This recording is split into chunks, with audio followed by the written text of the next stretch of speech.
Welcome, everyone. We're here joining, it's April the 24th, and I'm here live with Dominique Rogers, who is the Process to Progress advocate, lymphedema advocate. And today we're going to talk about male lymphedema advocates in mainstream media. During the month of March, which we all know is Lymphedema Awareness Month, Dominique launched, not only did he launch his site, the website, he's got a fabulous Instagram page, but he also was featured in a newspaper article, an online article, which described, sort of his vision behind advocacy with lymphedema and the efforts and everything that he's trying to launch there. So I thought it would be a great opportunity to invite him on to Lymphie Strong YouTube and for him to tell us all about, what that vision is and how he hopes to help others. So welcome, Dominique. Thank you. Thank you for having me. I appreciate it. Like I said before we started the webinar, I'm a huge fan of your site. You were kind enough to send me a beautiful t-shirt. As I wore that t-shirt that day, I had so many compliments. My own coach at my gym thought it was fabulous. She said I should have come up with the phrase. It's so real, and it resonates with so many people on so many levels across life in general. Why don't you tell us about yourself and what kind of lymphedema that you have? My name is Dominique. I'm 32 years old. I'm from Hartford, Connecticut, born and raised. I'm a full-time firefighter, a volunteer firefighter, part-time EMT, and I have primary lymphedema. So I believe you were a teen when your lymphedema started? Yes. So I was a teenager, about 15 years old, when I was outside playing basketball with my friends. I was basically just going up for a rebound, came down and twisted my ankle, and my ankle began to swell. So I went home to my mom. Told her she's gonna go elevate my leg, put some ice on it, and I'm assuming that would go down the next day. Next day it didn't go down. My whole leg was swollen. So, my mom was very concerned about that. My mother and my father was very concerned about that. So they took me to the hospital. I probably stayed a week and a half maybe in the hospital, and wow. Trying to figure out everything, CAT scans, MRIs, sticking me with needles and everything. So that year they finally diagnosed me with lymphedema, and I had to mature at an earlier age. I had to really start taking care of myself. Right. So even early on, you developed a self-care plan, and I'm sure did you go into therapy right away? Yes, I did. I did go into therapy right away. Actually, yes, I did. It was actually, I live not even a block away from where I do therapy, so I can literally just walk there. So it was great. But I tried not to let the lymphedema get the best of me. I still was a high school kid. I still went to do what high school kids do, and still went to play football and everything like that. So, I still played football, still played basketball, and still was being active, still wanted to lift weights and everything like that. So I just, had to just try to continue to take care of myself and be cautious at the same time. Right. Because because you went to therapy, you had an idea of the do's and don'ts and how to take care of your leg. So you were able to move forward and do it, of course, with caution, using common sense. Definitely. At what point, what drove you to create your advocacy page? What made you decide to start, or how did you get started with your advocacy? So up until last year, I didn't talk about it at all, my lymphedema at all. A lot of people knew, but people that weren't close to me, because I didn't wear shorts, outside. I always wore pants and sweatpants all year round. But I came to a point where, I thought about people that was going through the same thing I was going through.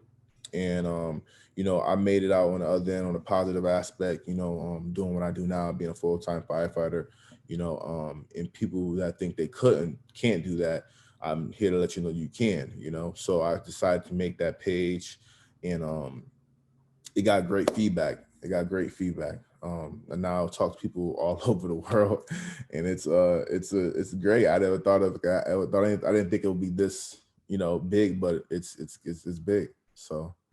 And isn't it, I mean, you just told me before that up until last year, you thought you were the only, well, you had never met another person with lymphedema. Yeah, up until last year, I haven't met anyone with lymphedema at all. It was I thought I was probably the only person in town that had lymphedema, but I met a few other people that have it, and we communicate, and we have a connection now. Yeah, of course. So getting to the, about being in the media, um, how was it that you were actually put in contact with the reporter? So my therapist, she's been my therapist for about she's been my therapist for a while, I'll say that. But she basically, I was talking to her one day and telling her what I wanted to do, what I want to build and everything like that. And I was telling her, a portion of my shirts, I want to, help someone else out and contribute money to help someone get some garments. Because, as we both know, garments are expensive, $500-$800 for $400, etc. So I was telling her what I wanted to do, and me and her talked, and she works for Hartford Hospital, and she was saying that that we could connect and have it go out there, and because I wanted to actually donate stock into 3 different lymphedema rehabilitation centers. So one person, each lymphedema center can get one. And so she's like, you know what, we can get it, we can make it even bigger than that. We can get, the article involved, and one thing led to another, and that's where we was at. That's awesome. I mean, that's actually how you came. I mean, I think I followed you on Instagram for a while, and sometimes I think, with my own sites, I get them and I have blinders on. I don't really see like what's coming up new. And the article that I'm referring to was called "The Weston Firefighter in the 17th Year with Lymphedema. Everything is a Process." And what caught my eye with that article in particular is, number one, you wanted to donate compression to other people in need, or somehow connect them with compression, which I thought was a fabulous idea. We can't have too many programs, in my opinion, on compression donation, or because like you said, they are expensive. Yeah. And then the other thing was you also have a parent with lymphedema. Yes. So my mom, she had back in 2015, I'm sorry, back in 2005, she got diagnosed with breast cancer. And so she had to, within those years, she had to have her lymph nodes taken out of her left arm as well. So, they said that it was a possibility to get it, and I didn't know that you can get lymphedema through breast cancer. So this is a learning thing for me as well. And, she came home one day and after the procedure, and I saw her arm, it was swollen, and she looked at me, she said, "I'm just like you now," and it, our bond, I'm a mama's boy. If our bond was already, close, but even just got even closer, it's because we had to stay on each other and, keep each other, taking care of our lymphedema, because we don't want it to get out of control. So that was just great. I wouldn't trade that for anything in the world. Right. So that kind of resonated with me very deeply, because my father had lymphedema. And so it's like, wow, another advocate with a parent that had lymphedema. And so I don't know if you want to go more into your story about that, or would you like to share more about how, like, what was did you ever think, maybe I shouldn't do this article, or maybe I shouldn't, create So, this page? no, I never thought that I shouldn't do the article. I felt like people need to hear it. I'm trying to do,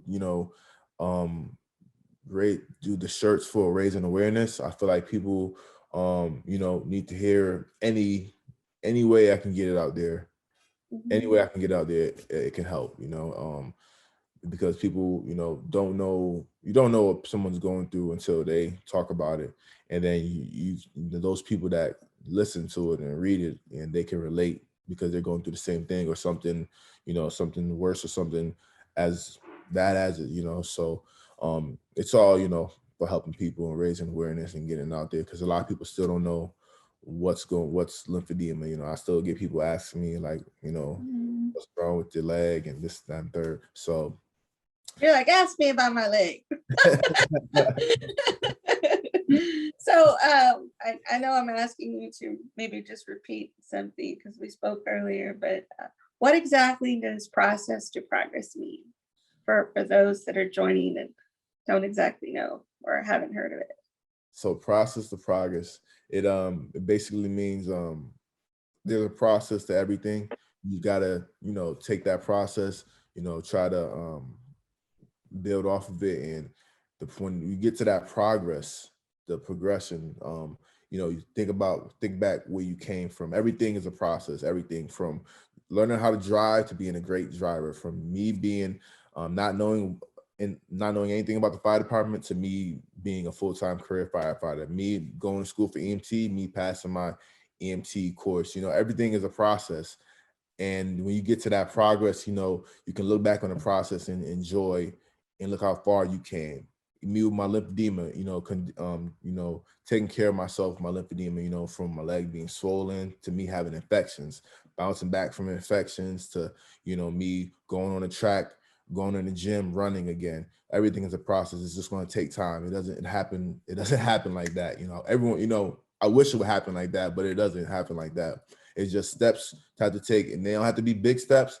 They can be baby steps. It's just as long as you keep moving forward, you'll get there. Everything takes time. And I think that's why you speak to so many people, is because it's an incredibly powerful message that you're putting out there. I'm a firm believer that what you put out in the world, it returns, back to you.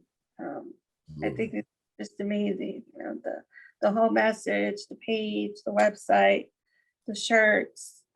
It's just going really, really far, and it's I'm honored to have you on because I know like a year or two from now, I mean, who knows? Like you'll probably be on some kind of show, like TV show. But That's I hope. the final story, I mean, the final question that I had, outside of what you may want to share personally, is what advice do you have for others that are out there that want to spread lymphedema awareness, not just during the month of March, but all year round? So I understand that March is lymphedema awareness, but we have this condition every day. Mhm. 24/7, 365. I gotta put this compression garment on my leg and it's gonna stay there. And I take it off, I gotta put a tribute on my leg, and that's gonna stay there until I wake up, and then put my compression pump on my leg, and that's gonna be there for another hour, put the stocking back on. So it's an everyday thing. You don't have to just contribute to lymphedema awareness for just the month of March. You have this condition for your whole life. I'm going to personally continue to raise awareness whenever I can, not just for the month of March. And have you been able to sort of connect or contact other male advocates? And do you feel like, I've heard other male advocates say that when they join the community, it seems to be a female dominated space. It How absolutely do you feel that? How do you feel about it? Oh, we have is. thoughts on that. It absolutely is a female. It absolutely is a female. Dominant. I like that smile when you're answering that question. Just, You must have a lot of fans. it's just what it is. I mean, you can't control. I mean, predominantly, females with breast cancer and they have the surgery and they get lymphedema. There's more females than men, which is fine, but for the men, that do have it, I feel like the men that do have it, they're kind of, not talking about it really. Yeah, I connect with a few people, men that have lymphedema, Cam, Phil, certain others as well that I connect with. Even overseas in London, I connect with them as well. So we talk all the time. But there's more out there, and to, if they want to connect with me, talk with me, we can build, I'm only a click away in your direct messages on Instagram. But like I said, no, but like with other advocates. Huh? Say that again. You're open to collaborations with other male advocates. Yeah, working. I'm always working. I'm always open to help someone else and work together with someone else. I'm only one man. We can do better as a team. It's strength in numbers, as they say. Yeah, absolutely, absolutely. And that's why I was so, I have different sites on different platforms. I have the Instagram, the Twitter, and the Facebook. And every time you share in my Facebook group, I mean, you just blow up. It's just so many people respond to you, and they respond to the message. And that's why I kind of sort of wanted to invite you on, because it just seems like, you have this charisma about you that, people gravitate to you. And I personally think that it needs to be shared, as widely as possible to motivate others and to, show them that there's so many people that started with lymphedema in their teens and the adolescents and are growing into adults, that aspect. And then of course, your mom, she had BCRL, which is breast cancer related lymphedema. So you know kind of, both sides of the point, and you can identify, and empathize with people, on that journey. So right. I'm a huge fan. I admire your work. If there's anything that I can do to help you, let me know. I'm just a click away. People